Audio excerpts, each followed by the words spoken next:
Sister បងប្អូនទាំងអស់គ្នាថ្ងៃហ្នឹងខ្ញុំចង់មក review តាក់ទងនឹង form លេងមុខទឹកអង្គរនិយាយទៅខ្ញុំមកចែកលេខប័ណ្ណផ្សាទាំងអស់គ្នាកាលពីខ្ញុំពុះធំមុនណាកូនក្រខ្ញុំនេះនិយាយទៅមុខរបស់ខ្ញុំពើចាប់ដើមទង្ងន់បានមួយខែ2ខែវាឡំមុនធំខ្លាំងមែនតើហើយរហូតដល់ថ្នាក់ប្រើផលិតផលអីសាប៊ូអីក៏នៅតែអត់បាត់ដែរគេថាផលិតផលនេះស័ក្តិសមសម្រាប់អ្នកពុះធំមួយនិយាយទៅប្រើឲ្យនៅតែបានផលប៉ុន្តែថ្ងៃមួយខ្ញុំបានសម្រេចចិត្តប្រើ form ទឹកអង្គរនេះដោយការហ្នឹងគឺជំនាន់ហ្នឹង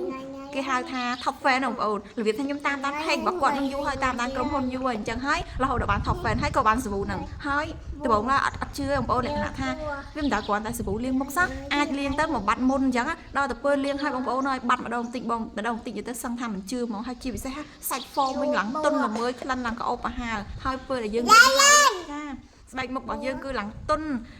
ល្មើយតែម្ដងហើយជាពិសេសអ្នកដែលមានមុនគិនច្រមុះដូចខ្ញុំកាលពីមុននោះគឺមានមុនគិនច្រមុះច្រើនខ្លាំងមែនតើរហូតដល់ពេលខ្លះយើងត្រូវយកចទា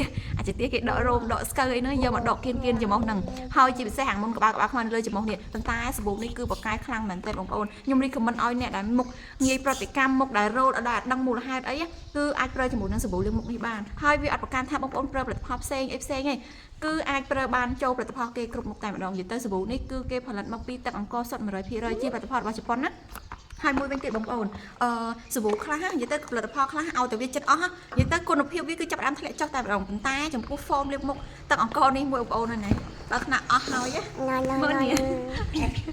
ដល់ថ្នាក់អស់ហើយអញ្ចឹងយើងកាត់របៀបថាយើងស្ដារយើងកាត់ឲ្យនៅលាងបានហើយណាក៏កន្លះខែទៅមួយខែដែរប៉ុន្តែគុណភាពរបស់វាបងប្អូននៅតែដដែលនៅតែល្អដដែលអញ្ចឹងទៅគឺល្អខ្លាំងមែនទែនហើយខ្ញុំប្រើ form នេះអស់រយៈពេលជិត3ឆ្នាំ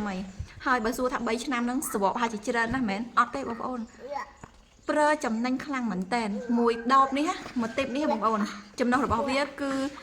មកនេះហើយចំណុះរបស់វាគឺ70ក្រាមតែខ្ញុំអាចប្រើបានរយៈពេលពី4ទៅ6ខែអញ្ចឹងមួយទីបហ្នឹងគឺចំណេញខ្លាំងមែនតើអញ្ចឹងមានន័យថាខ្ញុំប្រើជិត3ឆ្នាំហ្នឹងគឺអស់មិនដល់ត្រឹម6 7ទីបទេបងប្អូននិយាយទៅចំណេញខ្លាំងមែនតើអញ្ចឹងហើយសម្រាប់បងប្អូនដែលចង់សាកប្រើ form នេះឬមួយក៏ចង់ដឹងព័ត៌មានបន្ថែមអាចឆាតមកក្នុង Facebook ខ្ញុំបានណាខ្ញុំអាចរៀបរាប់បានច្រើនទេព្រោះថាកូនកំពុងតែញញ៉ៃខ្លាំងមែនទែន